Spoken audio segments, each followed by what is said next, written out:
Assalamualaikum warahmatullahi wabarakatuh. Alhamdulillah, alhamdulillahirabbil alamin.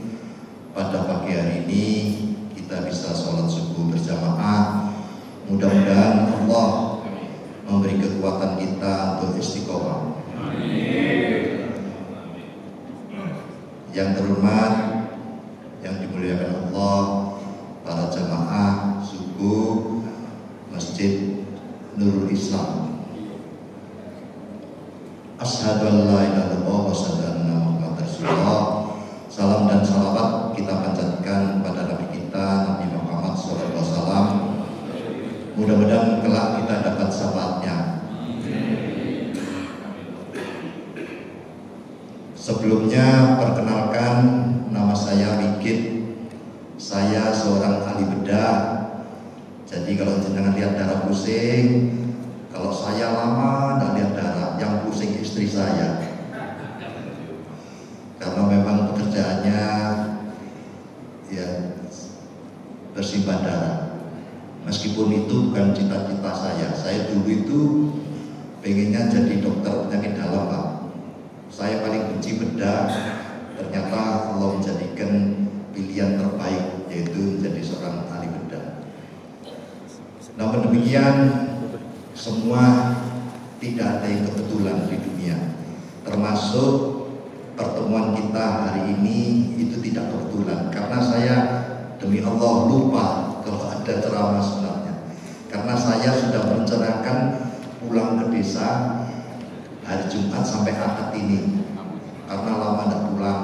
Ternyata waktu saya memberitahu keluarga saya, justru keluarga saya di Lumajang itu tahu, loh, katanya ada ceramah di Masjid Nurul Islam.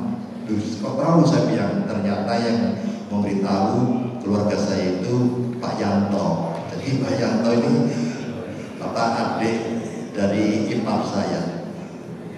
Alhamdulillah, saya tadi malam baru pulang dari Lumajang, dan mudah-mudahan hari ini ada manfaat menambah ilmu dan iman. Saya selain sebagai dokter bedah, saya juga ketua takmir, Pak. Saya 15 tahun jadi ketua yayasan, bawahi 2 masjid, 1 musola. Tapi saya mengundurkan diri sebagai ketua yayasan. Saya pilih ketua takmir, Pak. Dan alhamdulillah ngerangkut jadi imam. Karena apa? Ya bisa langsung bersentuhan dengan masjid. Dan saya punya 8 marbot. Tapi yang bagian bersihkan karpet saya bagian motor sandal juga. Kenapa demikian? Nah, nanti kita samakan dulu tujuannya. Jadi ini pengalaman pribadi sebagai seorang ahli bedah. Kalau ada pasien mau operasi atau jenengan sakit, coba nanti renungi di hati ya. Itu kalau ditanya dokternya apakah pengen sehat, jawab jenengan apa? Kalau jenengan sakit, kemudian datang ke dokter kan, terus jenengan ditanya, Pak, apa tujuannya ke dokter? Apa pengen sembuh, pengen sehat? Ya atau tidak? Ya itu kurang tepat, Pak. Makanya kita samakan dulu niat kita. Kalau niat jenengan katakanlah datang ke dokter pengen sehat, pengen sembuh, dituruti sama Allah. Sama dengan saya umur 65. Hobi saya, hiburan saya badminton. Seminggu 3 kali. Akad pagi nanti jam 6 saya badminton. Kalau tujuannya hanya pengen sehat, bener enggak? Kayaknya rata-rata begitu ya. Tapi kayaknya nasihat Allah tidak demikian. Nah, biar sama tujuan kita, mari kita buka surat Hud. Surat Hud itu surat ke-11, Pak. Ayat 15 dan 16. Saya bacakan aja ya. Yang ke-15-nya. A'udzubillahi minasyaitonirrajim. Man kana yuridul hayatad dunya wasinatahan wa fi ilaihim aqbalu biha wa hum bi'ala yubaqasun. Barang siapa menghendaki dunia dan perhiasannya, ya cari uang, sehat, itu dunia Pak, maka Allah akan turuti itu, diberikan sempurna tanpa dirugikan sedikit pun. Jadi artinya apa? Dituruti. Jenengan datang ke dokter, ya katakanlah sakit hernia, pengen sembuh, sakit kanker pengen sembuh, minta operasi, dituruti, sembuh beneran. Tapi nah enaknya ini diancam sama Allah pada ayat ke-16-nya. Mudah-mudahan nanti berubah niat kita ya. Ulaika alladziina laisa lahum fil akhirati illan nar wa habita ma sana'u fiha wa batilum ma kanu ya'malun. Itulah kata Allah, kalau tujuanmu hanya dunia, tak turuti, tak berikan sempurna, tidak dirugikan sedikit pun, tapi zong di akhirat, tidak ada gunanya Pak, hapus pahalanya. Kata Allah tempatnya di mana? Neraka. Nah, jadi bagaimana tujuan hidup itu? Selalu harus dikaitkan dengan akhirat. Itu yang merubah hidup saya Pak. Jadi kalau saya badminton pengen sehat, tidak hanya titik pengen sehat saja, harus diikuti embel-embel agar kuat beribadah kepadamu ya Allah gitu. Tapi harus konsekuen. Begitu kita sehat, dengan adzan ternyata jegidek saja, ya ini tidak benar gitu. Sama kehidupan apapun jenengan harus ada di hati, jangan merusak hati. Segumpal darah daging ini kalau rusak semuanya. Nah, sering niatan ini karena di hati sering rusak. Karena apa? Jenengan paham fadilah ya, fadilah. Apa fadilah? Keutamaan ya. Kalau sholat sunnah misalnya tahajud atau sholat sunnah duha, biasanya jenengan kan kalau sholat duha itu pengen apa Pak? Pekerjaan lancar, rezeki lancar, ya kan? Nah itu fadilah. Jangan sampai fadilah itu merusak hati. Fadilah itu cukup di otak saja. Jadikan tambahan ilmu pengetahuan saja untuk memotivasi kita beribadah. Nah itu bedanya fadilah sama niat. Niat itu di hati. Maka dari itu niat kita hari ini harus sama dulu. Kira-kira niatnya apa ini? Pertemuan ini harus ada kaitannya dengan akhirat. Ya Allah, mudah-mudahan hasil pertemuan ini menambah ilmu dan iman yang memudahkan nanti kita meningkatkan ketakwaan. Nah, maka dari itu karena waktunya singkat, kita bahas saja kalam Allah.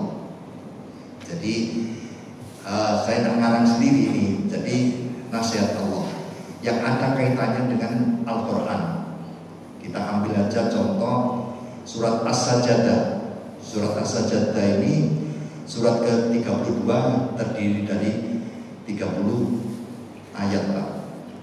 Ya, kita mulai dari ayat ke-5. A'udzubillahi minasyaitonirrajim.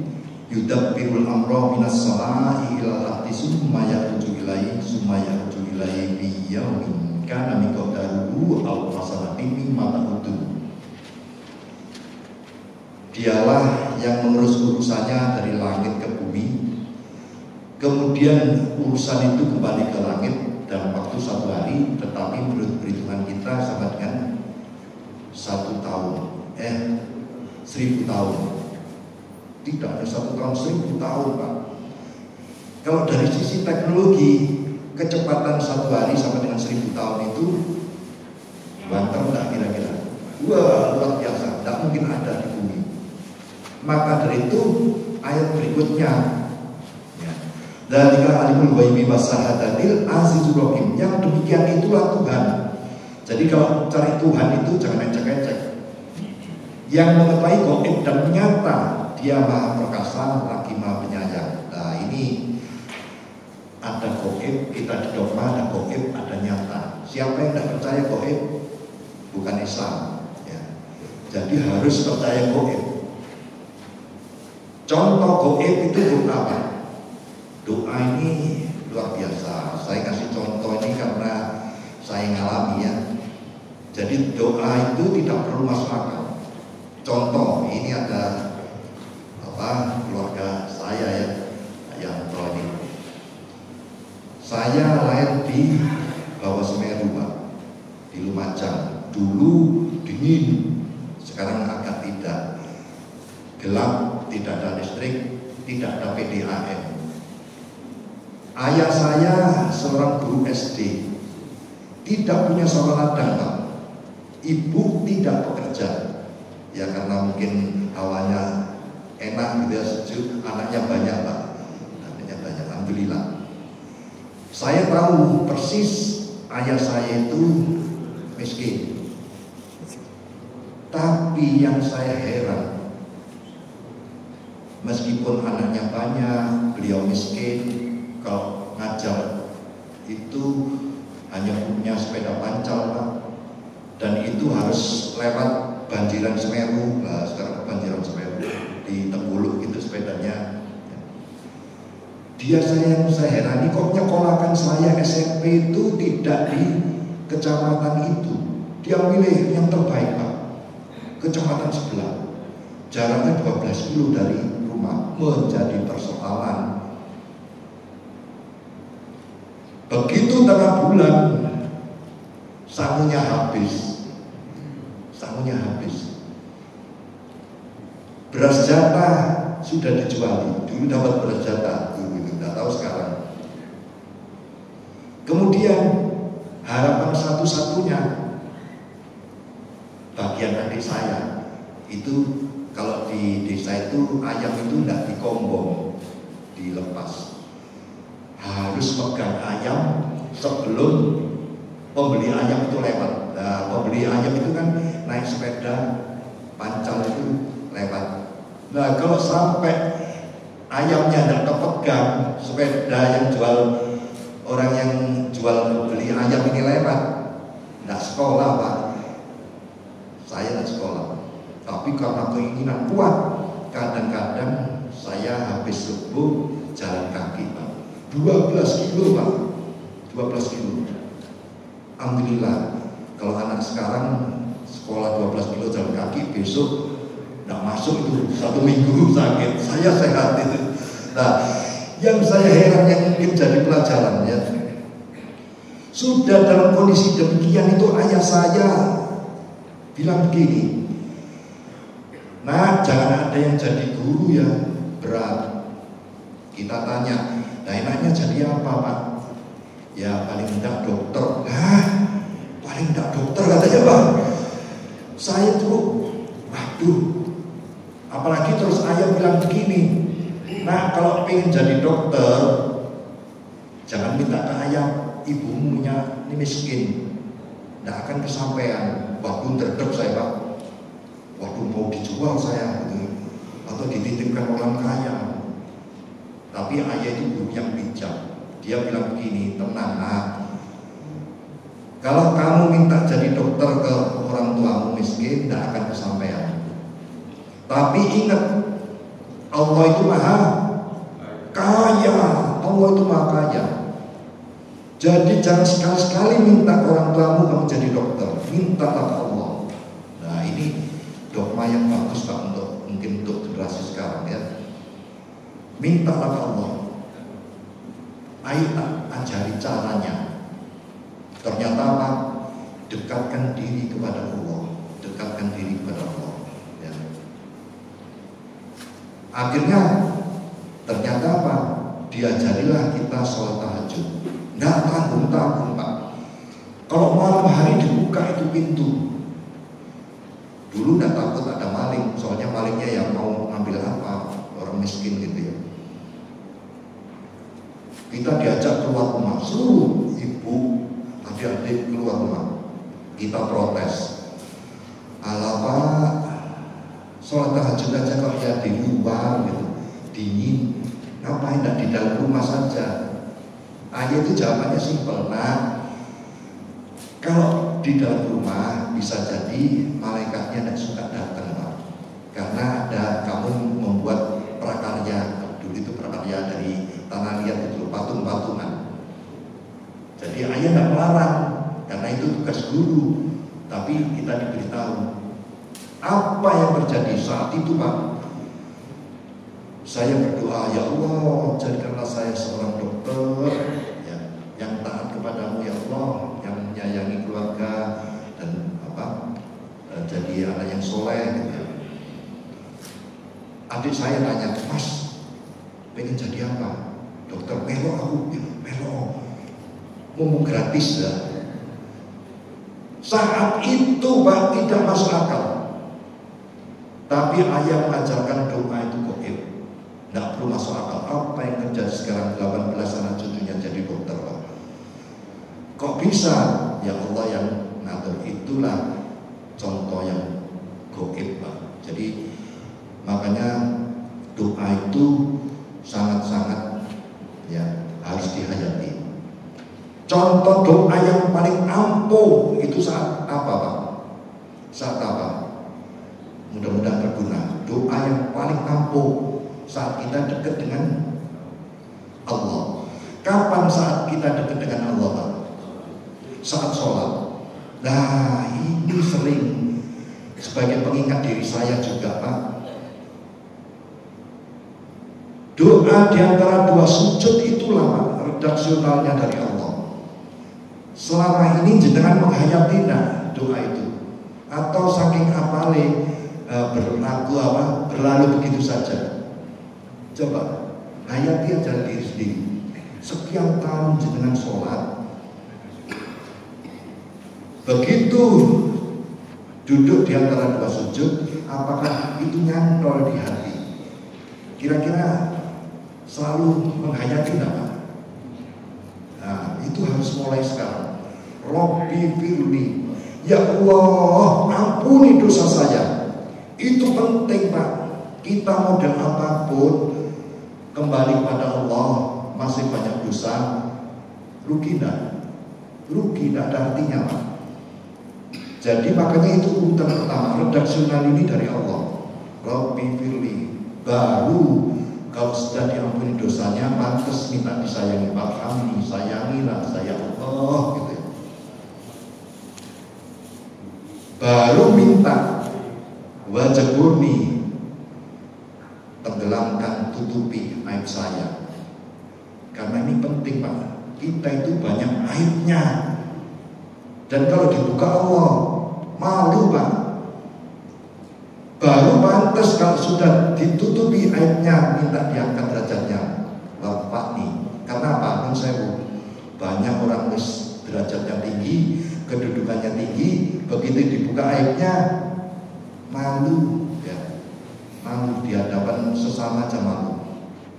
Baru minta rezeki, warzuqni rezeki. Tapi rezeki yang bagaimana? Sudah kedudukannya tinggi, derajatnya tinggi, rezekinya banyak, tapi main judol, maksiat. Makanya batini, minta petunjuk, ya Allah.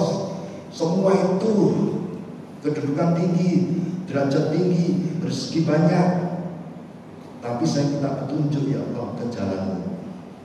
Semua itu tidak bisa kita lakukan kalau tidak sehat. Nah, makanya kita maaf ini. Baru yang terakhir, maafkan Allah saya, Bapak Ani. Tapi Allah memang senang meskipun penjalur kita banyak, insya Allah Allah suka. Nah, itulah nanti coba mulai sholat berikutnya jenengan hayati itu. Insya Allah seluruh persoalan selesai, Pak. Insya Allah. Dan itu sangat personal. Doa itu untuk jenengan pribadi, bukan untuk orang lain. Bukan untuk orang lain. Makanya sholat itu tidak bisa diwakilkan, karena ada doa yang sangat personal. Nah, ini saya sering ngomong gini biar saya juga ingat terus bahwa tiap gerakan itu saya menghayati. Utamanya kita kan sibuk kadang-kadang doa panjang gitu ya. Di luar sholat, padahal saat sholat ini dekat kita dengan Allah, dan itu redaksionalnya indah. Namun demikian, Allah ngasih contoh yang gaib pada ayat berikutnya, Pak. Alladzi ahsana kulla shay'in khalaqa wa bada'a khalqal insani min tin. Ini surat As-Sajdah ayat ke-7. Allah membuat sebaik-baik bentuk apa yang Dia ciptakan dan memulai penciptaan manusia pertama dari tin, dari tanah. Manusia pertama itu siapa, Pak? Adam. Diciptakan, karena diciptakan itu kun fayakun, ujuk-ujuk tanah jadi manusia. Ada proses enggak? Tidak ada proses. Kira-kira cepet enggak? Cepet dong. Kun fayakun langsung tanah jadi manusia. Karena tidak ada proses, maka bisa dipelajari enggak? Tidak bisa. Itulah gaib. Itulah gaib. Jadi Allah ngasih contoh penciptaan Adam itu gaib. Jadi ujuk-ujuk dari tanah menjadi manusia. Nah, ayat berikutnya Allah ngasih contoh yang nyata, Pak. Yang nyata. Jadi hebatnya itu urutan ini. Jadi summa ja'ala nasabu min sulalati mimma imahin. Allah jadikan anak turunnya. Anak turun Adam itu siapa? Kita. Tidak diciptakan dari sari padi air yang hina, sperma. Jadi karena redaksional dijadikan, gampangannya ibaratnya roti dijadikan dari apa, Pak? Tepung. Kalau kita bahan dasarnya tadi apa? Sperma. Kalau roti bahan dasarnya tepung. Ada proses enggak? Ada proses. Bisa dipelajari? Bisa dipelajari. Bisa diintervensi? Bisa diintervensi. Contoh, kalau bahan dasar membuat roti itu dari tepung, tepungnya kadaluarsa 1 hari. Kalau menurut ibu-ibu itu jadinya roti enak enggak? Enak enggak kira-kira? Belum tentu tidak enak. Meskipun tepungnya baru, yang buat tidak canggih, tidak pinter, jadinya roti bantat. Jadi kira-kira penting tidak yang buat yang memproses ini pinter? Penting. Itu yang pertama. Yang kedua, bisa diintervensi tidak? Kalau misalnya buat roti dikasih garam 1 kilo gitu ya, 1 kilo. Kira-kira jadinya roti asin atau manis? Yakinnya asin. Nah, jadi intervensi ini mempengaruhi hasil, Pak. Ini prinsip-prinsip kedokteran, Pak. Ya. Kalau kita bahan bakunya tadi apa? Sperma. Nun sewu. Kita naruh sperma sebentar atau lama, waktu mengeluarkannya sebentar. Tapi yang ngolah, yang memproses 9 bulan 10 hari siapa? Ibu-ibu, Pak. Lahir seperti jenengan, ganteng, cantik, soleh-soleha. Ini pengaruh ibu itu besar, Pak. Karena saya ada obat namanya talidomid. Kecil lah obatnya.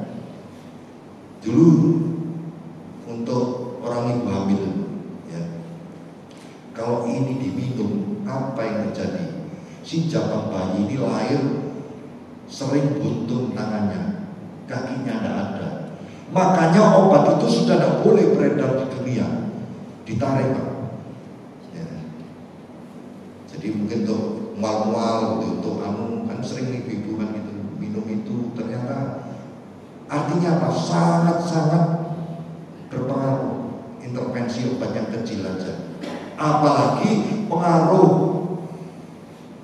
selama dalam kandungan itu besar Pak. Jadi bisa lahir sehat, normal, itu ibu luar biasa. Makanya saya muliakan ibu Pak, muliakan ibu. Kalau jenengan masih punya ibu, dekatkan tempat wudhunya, ya. Buat dia sejuk nyaman di akhir hidupnya. Jangan jenengan sendiri mikir, ya bisa jadi jangan tak pakai AC, biarlah ibu kita yang pakai AC. Ya. Kamar mandinya kita di luar, biarlah ibu kita di dalam. Jadi ya orientasinya kalau di dalam Al-Quran ya kita harus sangat memuliakan ibu-ibu. Saya dulu katanya kita dijadikan sebaik-baik bentuk sempurna, ya kan? Tapi waktu saya masuk ke kedokteran, kok ada ya anak lahir tanpa batok kepala? Pernah dengar nggak? Nah, kepalanya terbelah, batok kepalanya tidak ada, kakinya buntung, tangannya buntung. Kira-kira itu sempurna nggak Pak? Tidak sempurna ya? Salah. Ternyata pendapat itu salah. Allah sudah membuat pernyataan. Yang sempurna itu bagaimana? Ayat ke-9 Pak. Summa sabahu wa nafaqa fihi min ruhi wa ja'ala lakum sam'a wal absara wal af'idata qalilan ma tashkurun, kata Allah. Setelah 3-4 bulan ibu hamil, sudah ada casingnya lah Pak, ya sudah mulai terbentuk. Maka Allah sempurnakan dengan meniupkan ruh ciptaannya. Jadi sempurna dalam Islam itu setelah ditiupkan ruh. Makanya tidak boleh digugurkan lagi. Dan ruh itu ciptaan Allah. Ruh itu karena ciptaan ruh itu gaib Pak. Jangan ada yang belajar tentang ruh gaib. Dan dijadikan buat kamu, nah ini pendengaran. Kenapa redaksionalnya pendengaran? Yang pertama kali pendengaran, karena ternyata Pak, pendengaran ini penting. Indra yang pertama kali berfungsi, karena urutannya di Al-Quran itu pendengaran dulu. Ternyata bayi dalam kandungan itu sudah bisa melihat. Buka YouTube kalau tidak percaya. Maka dari itu indera pendengaran ini kira-kira sangat penting nggak? Penting. Kalau putra jenengan sekolah itu umur berapa Pak? 6 tahun. Sekarang kasep Pak. Sekarang sudah teknologinya beda. Sekolah itu mulai zaman sejak dalam kandungan Pak, sudah ada sekolahnya. Bayangkan. Sejak zaman, karena apa? Informasi si jabang bayi ini sudah bisa mendengar. Itu mulai dalam kandungan. Makanya cucu saya 9, anak saya 4. Yang nomor 9 ini sekolah mulai dalam kandungan. Ada jam sekolahnya Pak. Pakai apa gitu ya? Pertama, dia dibacakan cerita-cerita sahabat Rasulullah, sahabat Nabi. Jadi buku yang sudah dibacakan itu selama dalam kandungan itu sudah tebal gini Pak. Dia diajarkan baca Al-Quran. Dia mendengarkan gelombang suara denyut jantungnya. Jadi kenapa kok ada teknologi itu, nanti saya ceritain dengan. Jadi kita ya, tapi alhamdulillah ya, saya sekolahnya ya sama umur berapa itu ya jadi dokter bedah. Tapi sekarang ternyata teknologi itu mengadopsi informasi di dalam Al-Quran, baru dijadikan buat kamu penglihatan. Jadi penglihatan nomor 2 dari ayat tadi ya. Makanya anak lahir digebrak, diem, kaget, ya. Tapi dibuntang kan diem Pak. Tapi kalau digebrak kaget dia karena telinganya berfungsi dulu. Dan dijadikan buat kamu hati atau pikiran. Nah, ini senang saya, Pak. Saya mantan guru, Pak. 7 tahun ngajar SMA Cakrawidya Widodaren, SMA PGRI 6 di Ngatul Mulia. 7 tahun jadi guru, gak tahan juga, banyak utangnya juga ternyata. Makanya saya tertarik, berarti anak pembohong itu bisa dirubah enggak, Pak? Bisa. Karena apa? Redaksionalnya kan dijadikan hati atau pikiran. Pembohong, kurang pinter, segala macam itu bukan lututnya, tapi otaknya, pemikirannya. Nah, karena redaksionalnya itu dijadikan, ternyata bisa, Pak. Nah, ini teknologi ini saya teliti sudah kita terapkan 17 tahun. Bayangkan, merubah anak pembohong ternyata bisa dirubah. Anak yang pengen menghafal Al-Quran tapi diajari Al-Quran susah, bisa dirubah ternyata karena dengan teknologi ini. Pertama, waktu saya pendidikan dan saya mengandalkan doa, Pak. Karena pengalaman doa itu kan tidak perlu masuk akal katanya. Waktu saya pendidikan dokter bedah di Stoma, Pak, di UNER, ketemu pasien muda, kanker payudara, masih muda. Kankernya itu di sebelah kanan atas, Pak. Dia tanya, "Dok, penyebabnya apa, Dok? Kok ada kanker di payudara kanan atas?" Saya masih muda, Pak, jadi agak mengkiti. Textbook tebal itu saya terangkan. Ternyata apa? Pasiennya tanya lagi, "Dok, kenapa enggak bawahnya ya, Dok? Enggak sebelah bawah." Saya terangkan lagi, Pak, panjang lebar. Saya pikir dia sudah puas. Ternyata tanya lagi, "Dok, kenapa kok enggak sebelah kiri, Dok?" Kaget saya, Pak. Saya sudah mau lulus, sudah 6 tahun belajar bedah, Pak. Jawab pertanyaan itu enggak bisa saya. Ya Allah, ilmu saya kok macet gitu. Enggak bisa jawab. Sejak itulah saya mulai berpikiran lain. Ternyata ilmu saya yang pelajari itu ilmu barat, Pak. Dengan pertanyaan simpel itu saya tidak bisa jawab. Akhirnya apa? Ingatlah saya kepada Allah. Ya Allah, ini sekolah sekian lama, saya sekolah sudah 6 tahun. Pertanyaan itu tidak bisa jawab. Tapi jangan bilang-bilang, Pak, waktu ujian bedah, ujian terakhir, pertanyaan itu tidak keluar. Jadi saya tetap lulus. Langsung saya waktu itu, ya Allah, macet ini. Ya biar saya terlihat, ya karena ingat Allah, Pak. Langsung saya tanya, "Pak, dulu ada enggak?" "Enggak ada, Dok." Kok tahu kalau enggak ada?" "Maaf, Dok, tiap 5 hari setelah men saya periksa." Kaget saya, Pak. "Kok tahu meriksanya 5 hari setelah men?" "Kok tahu, Mbak?" "Dok, maaf, saya sering baca majalah kedokteran." Ya Allah, pintar berarti ini, Pak. Tambah derdek saya. Kemudian saya tanya, "Yakin, Mbak, enggak ada?" "Enggak ada, Dok, dulu." "Lah iya kok moro-moro ono, kok duduk susune tonggomu wae?" "Ya kok punyamu, berarti ada yang ngatur enggak?" "Ada." "Siapa, Pak?" Allah. Jadi tidak ada sesuatu yang kebetulan, Pak. Tidak ada. Termasuk pertemuan kali ini itu enggak kebetulan.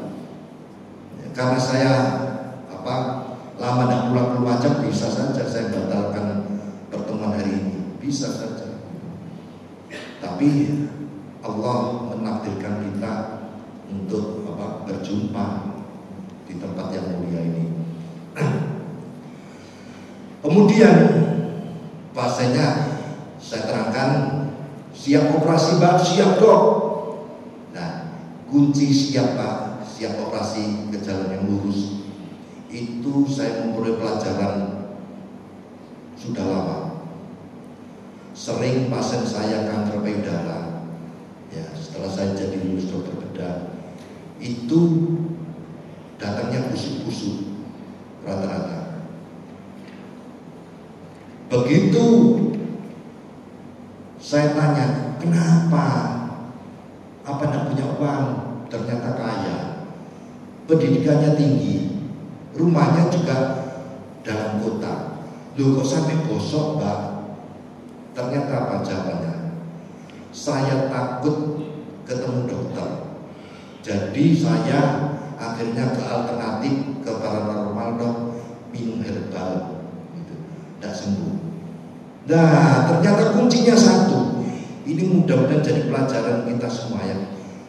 Kita kalau sakit-sakit itu kan rata-rata dadak Pak, apalagi kanker-kanker itu. Begitu dadak, kaget kan? Yang diingat pertama kali apa Pak? Cari dokter terbaik kan gitu. Nah, jangan Pak. Ingat Allah. Ikhlas, sadari bahwa semua itu Allah yang ngatur. Ini penting, awal yang penting. Begitu kita sakit, siapa tahu kita sebelum mati sakit dulu. Kenapa? Begitu kita tidak ikhlas, ini pengalaman saya sebagai dokter bedah mulai tahun 98. Setan masuk ke hati, meniupkan rasa takut berlebihan dan ngajak sesat, dan ketemu jalannya sembuh Pak. Kemana-mana akhirnya tambah parah. Begitu tambah parah, kesiksa, ibadahnya yakin saya tidak akan kusuk. Itu serangannya setan. Nah, kenapa kalau datang ke saya langsung minta operasi? Satu, ternyata saya hanya mengatakan satu kata, ikhlas ya Mbak, ikhlas ya Pak, ya, semuanya itu Allah yang ngatur. Loh, dengan kata ikhlas saja, kalau itu masuk ke hati Pak, setan terpental. Itu pengalaman saya sudah ribuan pasien. Nah, termasuk Mbak tadi. Mbak tadi sudah minta operasi. Nah, pertanyaannya, apakah langsung dioperasi? Tidak, check up dulu Pak. Begitu check up apa Pak?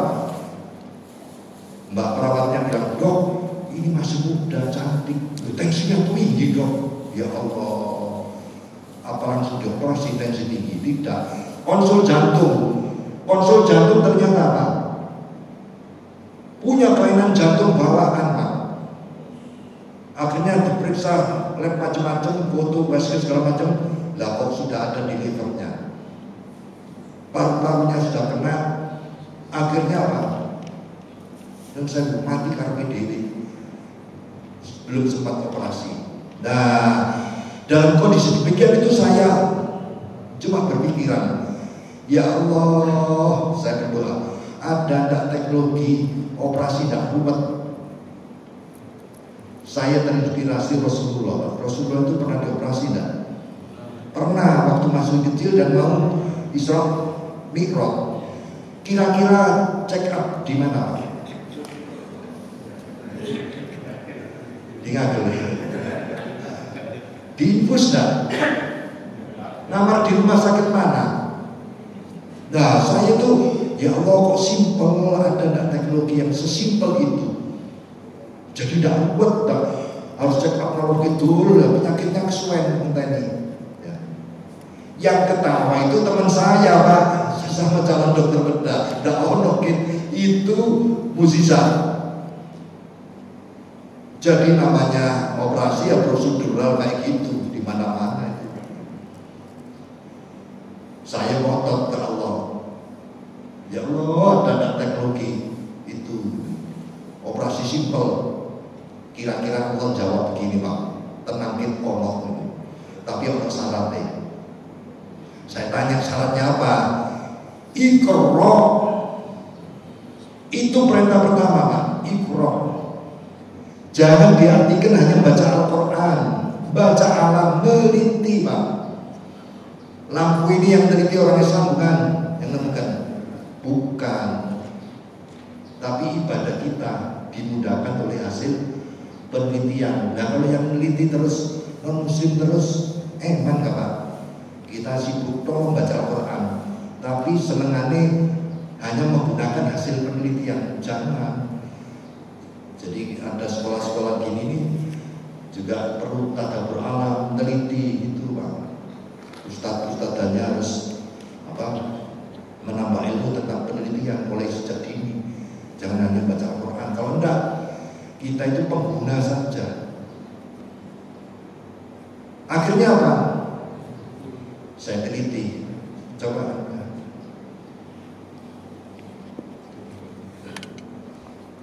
Ini contoh ini. Ternyata Allah nuruti juga. Ono tenang. Nah, contoh. Ini bukan goib Pak, nyata. Ini bukan hipnotis, bukan tenaga dalam. Ini hasil penelitian saya Pak.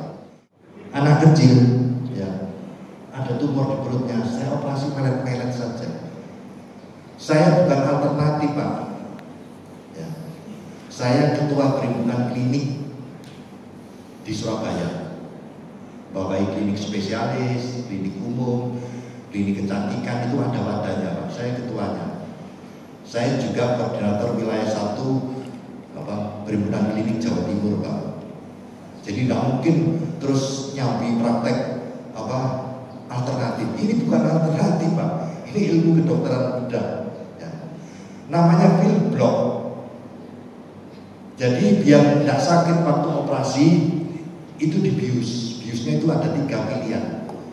Dibius total, ya, ditidurkan, dipaksa tidur, dipaksa melupakan Allah, ya, dipaksa, mau tidak mau lupa sama Allah. Dan kalau dibius total itu mempengaruhi organ tubuh lain, mutlak harus check up. Jadi check up itu untuk biusnya. Kemudian ditusuk punggungnya kayak orang seksiu, lumpuh 6 jam. Nah ini juga mempengaruhi organ tubuh lain, mutlak harus check up. Tidak boleh ya tekanan darahnya harus normal ya. Yang terakhir dengan bius lokal. Bius lokal itu contohnya apa? Sunat. Nah ini kayak sunat. Sunat itu check up dulu dah. Tidak, karena tidak mempengaruhi organ tubuh lain. Jadi check up itu untuk biusnya Pak, untuk biusnya. Kenapa perlu puasa? Kalau di bius total lumpuh separuh, kesadarannya turun, tidak bisa batuk. Kalau tidak bisa batuk, khawatir kalau perutnya penuh, muntah, keselak, mati Pak, tidak bisa stop. Kalau ini disuruh makan dulu, Kenapa kok tidak diinfus? Kalau di bius total lumpuh separuh, pembuluh darahnya mekar. Jadi diiris sedikit bior-bioran, bisa tensinya turun mendadak. Kalau ini tidak perlu diinfus, Contoh lagi, nah, gondok ini besar Pak, operasi besar gondok ini. Dia datang sudah dalam kondisi besar. Pertanyaannya kok sampai besar gitu ya? Itu setelah saya gali-gali ternyata yaitu tadi Pak, takut ketemu dokter. Kenapa? Yaitu tadi tidak menyadari bahwa seluruhnya Allah yang ngatur. Padahal operasi gondok besar ini risikonya tambah tinggi, tambah besar, karena dia obati dengan alternatif, ya, ke herbal dan sembuh-sembuh. Ya. Begitu ketemu saya langsung, loh, ya. Orangnya meleleh Pak ini Pak. Cuma saya tutupi tanpa alat apa-apa. Biasanya kalau bis total kan pasang selang, ya kan, macam-macam. Ini biasa aja. Ini canggih Pak. Kenapa canggih? Di bawah gondok ini ada saraf pita suara. Karena orangnya masih sadar, ya waktu operasi ditutupi Pak, dia pelan ini. Itu bisa dites. Misalnya, ini saraf atau bukan? Kan sama-sama merahnya itu. Saya jepit, saya tanya, Pak namanya siapa? Teknik. Waduh, serat. Berarti ini sarap. Untung belum saya potong. Nah, makanya pasiennya untung semua Pak. Bukan saya yang hebat, teknologinya memungkinkan. Karena kalau dibius total langsung kepedot, keputus, tidak bisa disambung, suaranya hilang. Mau beli suara di mana coba? Nah, orangnya ketawa saja. Dan ini tanpa selang Pak. Dengan kalau ada saudara tetangga, mbok meskipun godoknya kecil, tapi mesti pasang selang, kewer-kewer 1-2 hari, ya kan? Ini enggak, kenapa enggak? Ya karena jenengan bukan ahli bedah, enggak usah saya cerita di selawan gitu ya.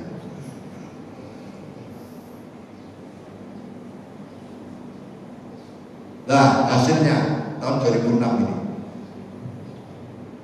enggak terlihat, ya kan? Bekasnya juga enggak terlihat, bukan di Solo. Ini pakai benang-benang kosmetik, kosmetik. Nah ini takmir Pak, batu segini, opo ndak anyang-anyangan Pak. Kenapa kok ndak cepat operasi? Nah ini ndak duit-duit. Ya, kalau mestinya kalau ada takmir sakit ndak punya uang itu ya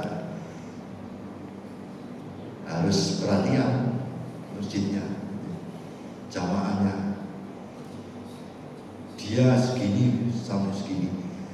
Jadi kalau adzan cepet-cepet karena anyang-anyangan kembali lagi gitu ya. Kasihan dia. Ya, karena memang maka dari itu kenapa kok meskipun tidak punya uang ini bisa operasi gitu ya. Pertama ya saya mendirikan klinik bedah Surabaya. Klinik saya namanya klinik bedah Surabaya Pak. Saya keluar pegawai negeri tahun 2015 tahun jadi pegawai negeri. Dan pernah di Timur 2 tahun, di Rumah Sakit Sampang 4 tahun, di Jombang 2 tahun, mengundurkan diri jadi pegawai negeri tanpa hak pensiun. Saya dirikan klinik bedah, saya niati sebagai ladang amal dan tasbih saya kepada Allah. Makanya ini pengumuman, pokoknya kalau ada pasien hernia, besok hernia ya Pak ya, khusus melorot itu ke kandang sakar. Asal punya keterangan tidak mampu dari takmir masjid, tidak perlu BPJS ya. Saya tidak kerjasama dengan BPJS. Pokoknya ada surat keterangan tidak mampu dari takmir masjid setempat atau musola setempat, insya Allah saya operasi gratis sampai sembuh. Kalau perlu tak impi jahitannya. Jadi dan itu sudah dilakukan bertahun-tahun. Karena niatnya memang sebagai ladang amal dan tasbih saya kepada Allah.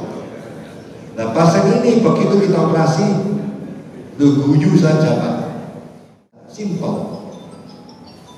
Nah ini coba, ini ruwet Pak. Ibu ini sudah ngamar di rumah sakit tempat saya pendidikan 10 hari. Diambil contohnya, dipulangkan. Rencana kemosinar. Bayangkan bagaimana dia merawat pakai pampers raksasa itu Pak di rumah. Dibuka sedikit ya, ambrol itu berdarah, belum cekot-cekotnya, belum non-sewu apa baunya. Datang ke klinik sore-sore. Begitu datang klinik sore-sore, langsung saya masukkan, saya tanya, Mbak, mau operasi tak? Diam saja Pak dia. Mbak mau operasi tak? Diam aja. Waduh, siapa yang nganter ini? Orang bisu ini. Saya pikir bisu Pak. Saya lihat ke depan, di depan klinik ada tukang becak, sudah sepuh. Saya tanya, Pak, saudaranya ya? Bukan dok. Nah, Madura ini Pak. Saya Pak Lojak Madura, saya dulu lama di Sampang. Bukan dok, saya hanya nganter dok. Tapi tenang saja dok, keluarganya di Beratang itu ibunya sepuh sudah pasrah ke saya. Bayangkan Pak, model gini dipasrahkan tukang becak. Langsung saya bilang, Pak, nun saya bisu kah orangnya? Enggak dok, berarti wong stres ini. Langsung saya balik, Pak, saya guyoni, Mbak mau gini tak? Dokter dah ngomong, Mbak, ngomong aku stres, Mbak, ngomong. Gelem operasi tak? Dokter guyon, dikira guyon saya, Pak. Rumah sakit canggih tempat saya pendidikan. Masih 10 hari belum diapa-apakan, dipulangkan. Setelah diambil contohnya rencana kemosinar, Pak. Loh, atasannya klinik bedah, tidak ada rawat inap, saya tidak ada rawat inapnya. Ya. Kok langsung ditawari operasi? Ini masuk akal enggak? Dia ragu-ragu. Temen tak dok, temen Mbak. Kenapa saya melakukan? Simple Pak. Dengan teknologi namanya Bill Block lokal anestesi, hanya dimatikan pangkal sarafnya saja. Ya. Tidak mempengaruhi organ tubuh lain dan pembuluh darahnya menceret Pak. Begitu kita operasi, tuh ya, tuh, menurut saya, tengahnya saja saya tinggalkan, bukan sebagai kenang-kenangan Pak, tapi ya memang masih normal. Dan langsung berdiri Pak, langsung pulang Pak. Ini bukan goib Pak, nyata Pak, nyata. Cari rumah sakit tercanggih. Kenapa teman-teman saya pada melakukan ini, gitu ya pertanyaannya. Tidak diajari waktu pendidikan Pak. Kenapa tidak diajari waktu pendidikan? Tidak ada di kurikulum pendidikan bedah dan anestesi di Indonesia. Loh saya kok bisa? Iqra, nah itu bedanya. Satu, perintah Allah itu kalau kita turuti, kita unggul Pak. Iqra, bukan unggul soal apa? Saya bisa lebih banyak mengamalkan ilmu saya gratisan Pak, tanpa melibatkan rumah sakit yang harus bayar mahal. Ibaratnya saya punya bengkel sendiri dan klien saya terakreditasi paripurna Pak. Ya, jadi bukan terus abal-abal, bukan.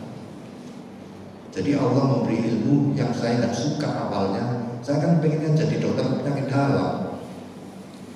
Ternyata jadi dokter bedah, Allah karuniai ilmu ini sehingga sama bisa saya lebih banyak beramal. Bayangkan, sopwai sakit hernia, ada keterangan tidak mampu dari masjid gratis. Kalau dipikir tidak bangkrut tak, ditekani misalnya uang wakeh, bawa surat takmir semua. Gitu. Tapi saya yakin Allah sudah ngatur, Allah sudah ngatur. Jadi kalau yang lucu lagi, kalau saya agak meriang badan, kok tidak ada pasien teko. Kalau saya tidak enak badan, tidak ada yang pasien datang Pak. Semua itu apa? Anak buah saya.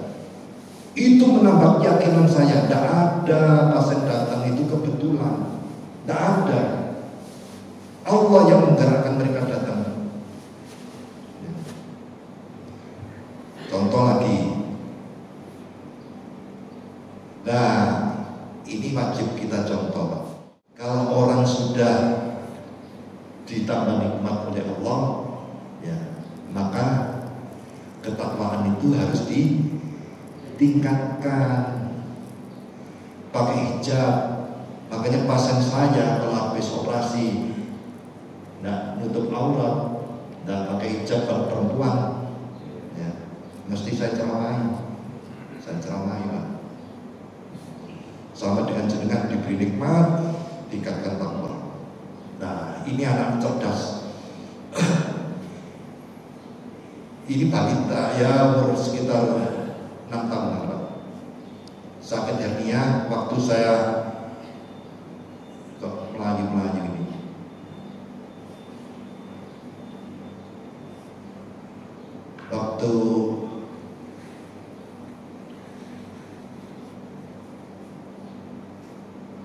Waktu saya ambil kantong hernianya, anak ini pinter, ini anak cerdas. Ini waktu saya ambil kantong hernianya, dok, Pak dok, ibu Pak dok, loh. Jadi dia minta ibu Pak, bonus Pak dok, bonus apa nak? sunat, ya Allah. Nah, ini akan cerdas meringankan beban orang tua. Langsung separuh seperapat kabena, seperapat Pak Dok. Akhirnya ini saya, ini Pak, yang hernianya itu, yang sunatnya itu.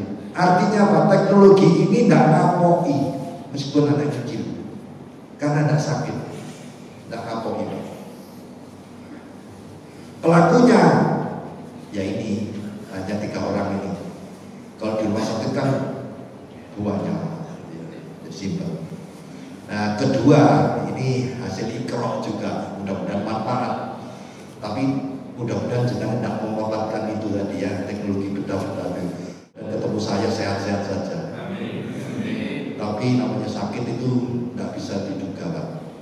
Menurut saya kan tahun 2021 selama pandemi itu klinik saya tidak pernah saya tutup. Jadi pasien-pasien yang operasi di rumah sakit ruwet itu kan datangnya ke klinik saya, Pak. Datang itu tidak pernah saya tes COVID, PD saja langsung operasi. Kadang-kadang ada operasi hernia kecepit itu kan yang keluar khusus, langsung saya masukkan kamar operasi. Tengah-tengah operasi pasiennya bilang, "Dok, maaf ya Dok, demi Allah Pak nih, saya positif COVID Dok, pelarian dari isolasi." Ya Allah, sudah tengah-tengah masuk saya lari gitu ya. Tapi alhamdulillah tidak pernah ketularan saya. Alhamdulillah tidak pernah ketularan. Nah itu berbahaya karena berkali-kali model gitu. Saya itu pede Pak. Nah pede itu hati-hati, cedek sombong. Saya merasa kebal. Begitu saya merasa kebal karena pasien ya tidak merasa tes gitu. Saya layani selama COVID itu. Istri saya habis NPP jadi kepala puskesmas kena COVID. Begitu kena COVID, saya kan PD kecampur sombong gitu ya. Tak pelongi terus Pak istri saya. Tanpa masker saya peluk terus. Lah kok hari ke-7 nular Pak, saya ketularan. Ya Allah, ketularan. Begitu ketularan, istri kalian punya komorbid ya, Juni 2001 kan penuh semua Delta itu. Akhirnya dibawalah istri saya ke mana? Rumah sakit BDH. Karena semua penuh di BDH ini, kebetulan direkturnya mantan anak buah istri saya. Akhirnya ngamar sama anak saya kena itu semua. Karena saya tidak mau baik-baik istri di rumah sakit, terus anak-anak pas kalian harus biar rambutnya gampang. Akhirnya mau saya Pak. Hari pertama bahaya masih datang itu lihat istri megap-megap, anak megap-megap tak oksigen. Saya kan masih sehat itu. Ma semangat itu semangat. Besok pulang, ayo semangat. Saya sholat biasa. Itu hari pertama Pak di rumah sakit. Hari kedua, kok ya Allah, hari kedua itu kaget saya Pak. Kok megap-megap? Gara-garanya ditunjukkan fotonya itu, paru-parunya kalau putih semua sudah. Kaget saya. Wah, mati ya. Pakai oksigen di tembok itu sudah tidak kuat Pak. Sudah tidak kuat. Begitu tidak kuat, dibilangi sama timnya yang pakai robot itu, Dok maaf ya Dok, dokter ini sudah indikasi pakai ventilator, mesin napas Dok, tapi maaf seluruh mesinnya terpakai Dok, hanya ada yang di ICU gitu. Saya nyuruh anak, wis duit dong artinya tuku mesinnya, wis celengan piro tuku mesin. Browsing Pak di Jakarta ada mesinnya. Nah ternyata Pak, tidak ada rumah sakit yang mau ditempati mesin itu karena membuat instalasi baru. Akhirnya, waduh, tidak ada gunanya duit-duit akeh. Meskipun mau bisa beli mesin, tidak bisa Pak, tidak bisa, tidak ada rumah sakit yang mau. Sidoarjo penuh, Gresik direkturnya teman saya, tim saya penuh, tidak bisa ditempati juga. Akhirnya megap-megap mati aku. Mesin sini kamu kabeh. Begitu saya 2 jam masih beringat, ya, saya memperkirakan 4 jaman mati saya. Karena meskipun hobi badminton, tapi suruh megap-megap terus ya nggak kuat Pak. Begitu 2 jam, wah timnya datang, dok, ada yang mati 1 dok, yang pakai ventilator di ICU mau dipakai, karena dokter nakes. Langsung Pak saya tolak. Ternyata Pak, udah mati, bodoh, takut mati karena saya punya grup. Kalau pasang ventilator paru-parunya tambah bengkak, bledos tambah mati, gitu pikiran saya. Jadi saya tolak. Begitu saya tolak, anak-anak saya ada yang di Malaysia juga menetap di sana, video call semua Pak. Nah rupanya Pak, makanya hati-hati dengan ucapan Pak. Saya kan sering mengingatkan pasien kalau sakit itu ikhlas ya.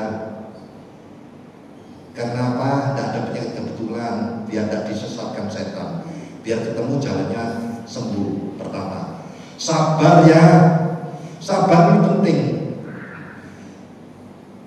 Kalau kita lihat Al-Baqarah ya, ayat 153, biar cepat artinya saja. Orang beriman itu minta tolong pada Allah dengan sabar dan sholat. Kenapa redaksinya sabar dulu? Tidak mungkin bisa melakukan kebaikan lain termasuk sholat kecuali orang bersabar. Dan akhir ayat 153 artinya begini, Allah akan menyertai orang-orang yang sabar. Enak tak disertai Allah? Dekat. Enak. Tapi jangan khawatir, 155 pasti diuji. Allah memberi kepastian, diuji dengan sedikit apa? Wedi mati, persis, wedi tidak mangan. Tapi akhir 155 tadi sampaikan kabar gembira kepada orang-orang yang sabar.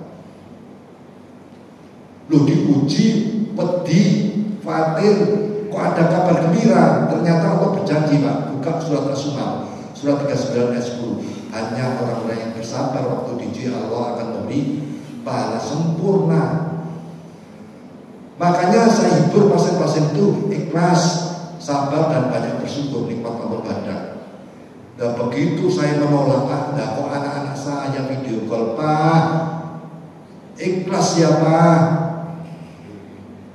Tidak ada yang kebetulan mati 1 saat Papa pegang-pegang. Kenapa ditawarkan ke Papa yang antri banyak katanya? Sabar ya Pak, banyak bersyukur. Kaget saya Pak, itu kata-kata mutiara saya Pak. Loh kok sekarang saya diingatkan anak saya, langsung pedih saya Pak. Iya wes lah, dilem di ventilator. Begitu di ventilator, ya, dan saya masuk ICU, pasiennya krunya sudah mengenalkan diri. Dok, mau kita mulai ya dok? Kita masukkan ke saluran napas dokter, selangnya ventilator. Dokter baca syahadat ya. Ya Allah, syahadat terakhir ini Pak. Bapak tak pernah itu nyoba syahadat terakhir. Pedih Pak. Begitu saya sudah tidak sadar, nun saya tahu-tahu ya setelah 3 minggu saya mulai sadar. Begitu sadar, waduh berat Pak nafas. Karena ngikuti mesin berat. Saat itulah saya wedi Pak, takut apa? Ya takut mati. Saya diberi sensasi Allah itu waktu dunia itu kayak orang batasnya Pak, jalan dari arah kanan, bukan dari kiri, belakang, depan. Kayak waktu mau datangi saya. Jadi waktu itu bukan kita datangi waktu, tapi waktu itu datangi kita. Takut Pak, mati aku. Biar husnul khotimah. Bapak ucapkan apa? La ilaha illallah sama. Tapi menjadi persoalan ini jadi pelajaran. Sampaikan ke anak-anak jangan di rumah ya. Anak saya kan ada yang jadi dokter di rumah sakit PDH itu. Atas izin tim ICU, dia menaruh recorder Pak, isinya murotal di telinga kanan saya. Maksudnya memberi nuansa Islami, tapi ya Allah, bingung saya Pak antara konsentrasi kalimat la ilaha illallah sampai dengarkan murutal. Saya bilang, aduh pakai ngono murutal ini pakai ngono, saya konsentrasi la ilaha illallah. Tapi kan tidak bisa, tangan diikat, kaki diikat, selang masuk ke anu Pak, ngini dong. Ternyata kita tidak butuh saat itu, butuh konsentrasi la ilaha illallah. Makanya mentakin itu juga harus sopan Pak. Meskipun ngomongnya ketok goblok, artinya menggelik tok, tapi insya Allah hatinya ini masih, kalau terkait apa Allah itu masih bisa Pak. Sama saya, begitu waktu itu dekat, ya Allah, pedih Pak. Saat itulah saya bergening posisi apa? Nafar ke Allah. Ada satu keinginan Pak, yang jenengan mungkin besok akan merasakan, ya, karena di dalam ini sudah diinfokan oleh Allah. Persis saya apa? Surat Al-Munafikun Pak. Surat Al-Munafikun itu surat ke 63, insyaallah ayat 10. A'udzubillahi minasyaitonir rajim. Wa anfiqu mimma razaqnakum min qabli ayatiyakumul mautu wa yaqulu rabbi laula aqtani illa ajalin qaribin fa'asadaqo fa'akum minas sholihin. Persis itu Pak keinginan saya. Apa itu artinya? Berbagilah kamu dengan sebagian saja rezeki dari Allah, sebelum kamu nanti nyesel minta ditunda matimu hanya pengen sedekah, ingin menjadi manusia yang soleh. Itu Pak, sedekah. Sering ini saya sampaikan karena biar saya tidak lupa juga. Ada yang bilang, iya dokter banyak uangnya, sedekah gampang. Oh tidak, sedekah itu tidak harus dengan uang. Noto sandal di masjid itu sedekah. Makanya saya senang noto sandal. Khawatir sedekah uang, sedekah operasi gratis, ya Allah tidak menerima, katakanlah geletek yang diterima itu noto sandal. Makanya saya tadi, aduh kondalo sandal sih, akhirnya ada satu saya betulkan. Karena sedekah itu begitu. Makanya di masjid saya sandalnya rapi Pak. Senang saya kalau benteng mereka, tapi sekarang rupanya jamaahnya bosunkan apa, jadi rapi sendiri. Rapi sendiri. Ingat sedekah.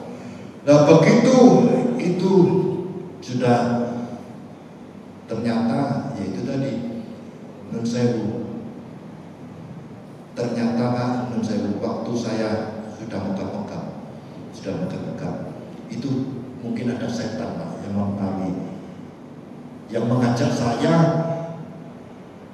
murtad. Bayangkan saat saya tidak berdaya, kurang ajarnya setan itu ngajak saya murtad. Kalau hatimu saja nerimo aku, katanya, bersih napasmu, bagus Pak. Mau minta tolong siapa? Berkali-kali, tidak hanya sekali. Dengan lambang kemurtadan dan lambang agama lain. Waduh, saya bacakan macam-macam surat-surat panjang, dah hilang. Nah, hilangnya dengan apa? Saya ingat pembantu saya di WTI itu loh, rambutnya panjang, mukanya lurus itu apa? Kuntilanak, ya kuntilanak. Di dapur rumah saya. Waktu itu, Pak, enten iki. Saya tenang main, tidak usah wedi, padahal saya tidak pernah lihat soalnya. Tidak usah baca panjang-panjang, bacakan ta'awud Pak. Saya ingat kata-kata saya sendiri. A'udzubillahi minasyaitonir rajim. Demi Allah, langsung hilang. Padahal berkali-kali itu Pak mengajak saya murtad. Hilang Pak. Maka dari itu malah kegiatan apapun jangan hanya bismillah. Tutup pintu setan. Mau sholat mau apapun dengan kalimat ta'awud. A'udzubillahi minasyaitonir rajim. Langsung hilang. Begitu itu tenang saya. Begitu tenang, ya alhamdulillah. Ternyata apa? Saya perdarahan. Kaget saya, dokter bikin perdarahan. Jadi kateter saya darah segar, ini disedoti darah segar. Waduh, mati beneran ini, mati beneran. Tapi rupanya hati tenang. Kalau saya tergoda, saya tidak takut, saya ketiduran Pak. Begitu bangun, ya Allah, dok ini sudah 3 minggu dok, sudah 3 minggu. Dokter harus dilepas dari selangnya ini, kalau tidak infeksi. Menjadi persoalan. Saya ketergantungan alat Pak. Kalau alatnya dikecilkan saya tidak napas, alatnya di stop saya tidak napas. Disuruh latihan dok, semangat ya. Hari pertama latihan gagal, hari kedua gagal. Semangat dok, saya pikir semangat ya opo gitu ya. Hari keempat gagal, hari kelima gagal. Begitu hari kelima gagal, tidak bisa dilepas dari mesin. Terus, dok maaf ya dok, dilobangi saja dok tenggorokannya. Ya Allah, tidak ada pilihan lain Pak. Nah kok kenapa? Hari kelima baru dibilangi mau dilobangi. Karena ada yang dilobangi cepet-cepet mati Pak. Akhirnya alhamdulillah begitu dilobangi, saya bisa bernapas. Begitu bernapas, dicopotlah selangnya itu, diganti oksigen di sini, dipindah ruangan. Di ruangan 2 minggu tidak ada perbaikan. Miring itu tidak bisa Pak, sesek. Kaki ditekuk sesek, duduk tambah, berdiri tambah. Karena 2 minggu tidak ada perbaikan. Lalu saya dipulangkan Pak. Saya itu cili hati, aduh kawan mati di oma ini. Dipulangkan, ditandu Pak. Saya ditandu, ya apa tidak bisa duduk, tidak bisa ditandu. Di rumah 4 bulan non stop pakai oksigen atang-atang. Tidak bisa duduk, tidak bisa berdiri, tidak bisa miring tidak bisa, kaki ditekuk tidak bisa. Kalau tidak percaya nanti coba Pak 2 hari 2 malam ya, jangan miring, atang-atang ya apa rasanya. Saya di rumah 4 bulan. Kenapa saya kok masih kuat, saya hidup gitu ya? Karena Allah masih nunda mati saya, termasuk mati jenengan itu udah Pak. Makanya yang manfaatkan sebaik-baiknya. Dan saya semangat karena apa? Kata-kata sendiri, ikhlas, sabar, syukur. Saya itu merasa, ya Allah ini ujian praktek kayaknya.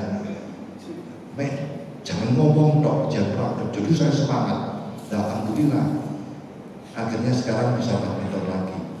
Nah, makanya jangan manfaatkan. Yang terakhir, ini tentang minter kenana. Ini teknologi yang saya temukan Pak. Mungkin 10 menit lagi. Jadi kita ya semua ya kita semua putra putri itu terbentuknya otak itu berupa 3 benjolan Pak. Ya. Dia muncul di dalam tabung saraf. 3 benjolan ini jika bekal otak. Yang atas disebut prosencephalon, bawahnya mesencephalon, bawah romencephalon. Prosencephalon ini berkembang menjadi otak besar kiri kanan yang gendut putih besar itu. Terus ada yang gelesep putih di atas itu menjadi talamus, hipotalamus, ya talamusan gitu ya. Sedang yang bawah romencephalon itu berkembang menjadi batang otak dan sumsum tulang belakang. Nah, yang tengah mesencephalon itu kok tidak jadi apa-apa. Dia mengkerut, hanya jadi dirinya sendiri. Jadi sampai lahir seperti kita sekarang, kita tidak lagi punya prosencephalon karena harus jadi otak besar kiri kanan tadi. Kita tidak punya romencephalon, sudah jadi batang otak dan sumsum tulang belakang. Tapi kita sekarang tetap punya namanya mesencephalon sampai lahir dan diberi nama tetap mesencephalon. Nah karena itu para peneliti heran Pak, loh kok aneh ya gitu. lagi Pak, yang neliti itu non muslim, pegel saya itu ya. Yang neliti itu nah antara lain ini loh Pak Ginten Pak, ini bukunya buku wajib anak-anak kedokteran zaman saya sampai sekarang Pak. Orangnya sudah meninggal. Pak Ginten ini nyetrumnya otaknya monyet. Kalau otak besar disetrum, setrumnya tidak jalan, pancet. Tapi kalau mesencephalon disetrum loh, kok seluruh otak dan sumsum tulang belakang setrum semua tanpa kecuali. Lah berarti mesencephalon itu mempengaruhi seluruh bagian otak. Tahunya bagaimana? Ya dicoba penelitian, ya percobaan. Karena itu diteliti lebih lanjut. Ternyata begitu diteliti lebih lanjut, yang ditemukan apa? Kesimpulannya, Allah Maha Adil Pak. Apa keadilan Allah? Seluruh cabang bayi, ibunya beragama, jelek atau cantik, diberi hak yang sama oleh Allah. Seluruh cabang bayi, mesencephalonnya dalam kandungan itu aktif Pak, tanpa kecuali. Begitu lahir, nah pilihan. Ada yang tetap aktif secara alamiah, mayoritas tidak aktif. Yang aktif secara alamiah ditemukan pada orang-orang jenius, penghafal Al-Quran, olahraga hebat, seniman hebat, dan digantikan ke orang buta pada Allah. Karena mengandung jenius, penghafal Al-Quran, olahraga hebat, seniman hebat, timbul pemikiran, isoda ya, yang tidak aktif itu diaktifkan secara buatan. Sama, hamil tidak bisa alamiah, bayi tabung. Lahir tidak bisa alamiah, seksius sesar. Nah, mesencephalon tidak bisa aktif alamiah, buatan. Banyak caranya Pak. Nah, yang sekali lagi ini teorinya Pak Ginten non muslim Pak.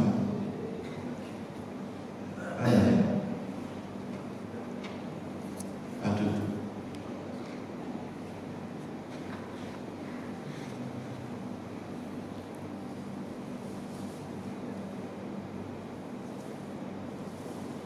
Ya, banyak caranya. Lakukan gerakan otot dan sendi yang teratur. Padahal itu non muslim. Kalau orang Islam apa Pak?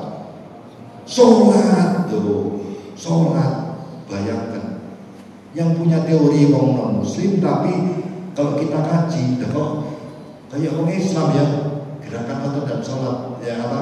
Sendi yang teratur sholat. Makanya di dalam non sewu, di dalam ilmu kesehatan, mencegah dan mengobati gampang mana Pak? Mencegah, murah mana? Mencegah. Nah, mesencephalon sama. Cegah biar waktu lahir tetap aktif. Dengan cara apa? Ibu yang sedang hamil lakukan sholat tepat waktu Pak, agar mesencephalon tidak tidur nanti. Kedua, rangsangan visceral khusus dirangsang. Kalau orang Islam apa? Puasa. Ternyata merangsang mesencephalon.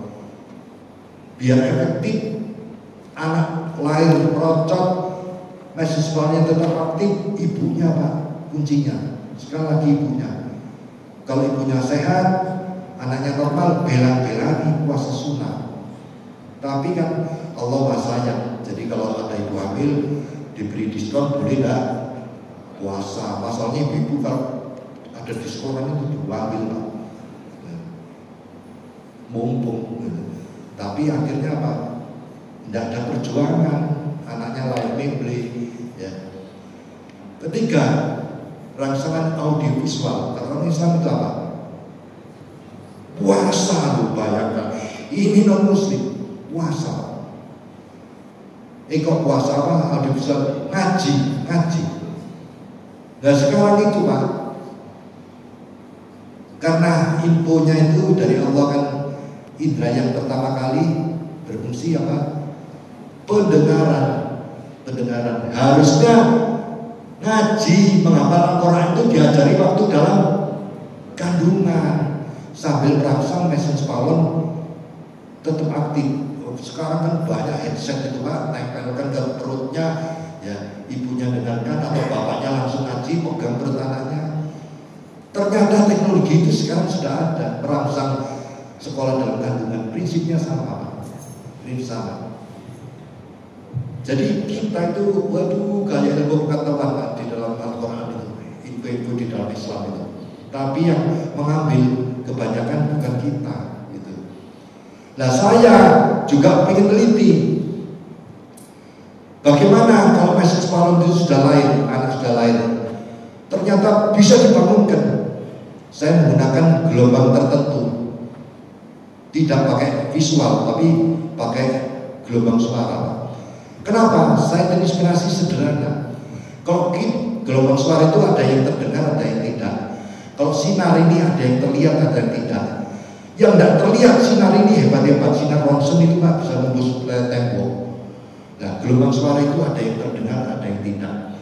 Diinformasikan di dalam Al-Quran.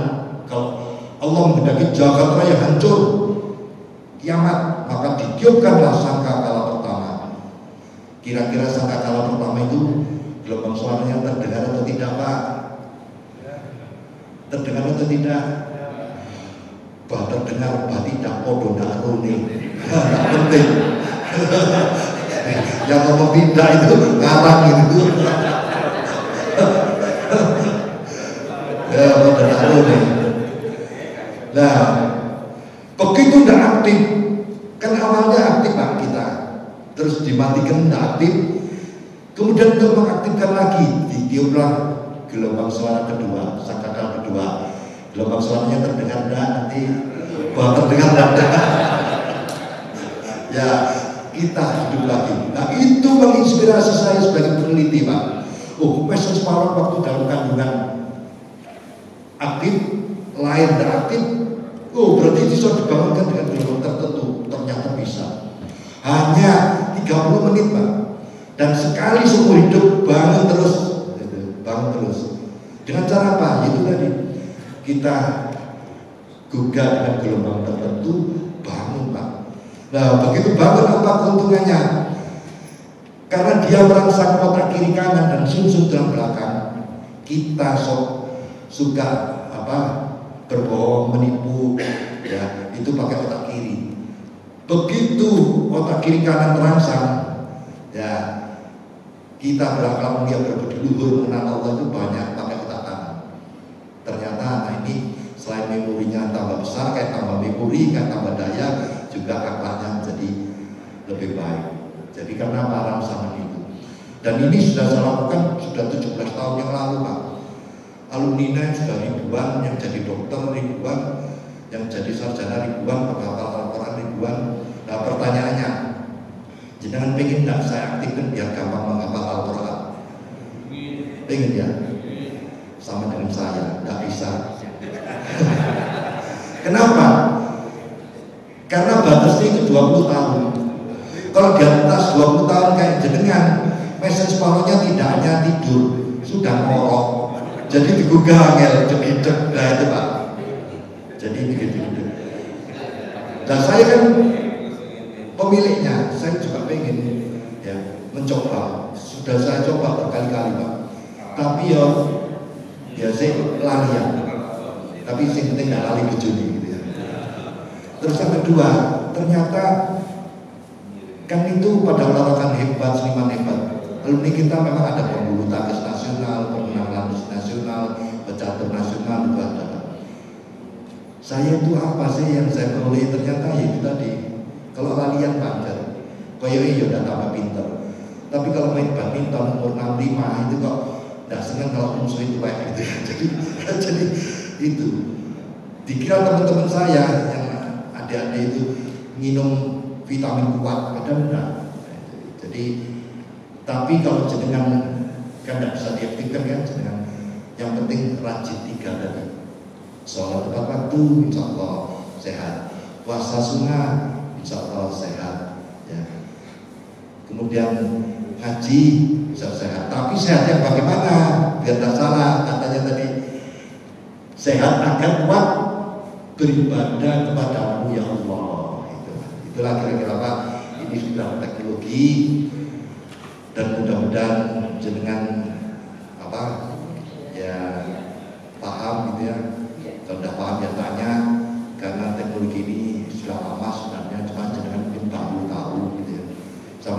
operasi melek tadi bukan berarti waktu operasi pasiennya nonton ya enggak, saya tutup pakai keber gitu ya, saya tutup, tahu-tahu selesai. Sama dengan saya Bu, hebatnya gelombang suara itu saya punya teknologi operasi ambien Pak.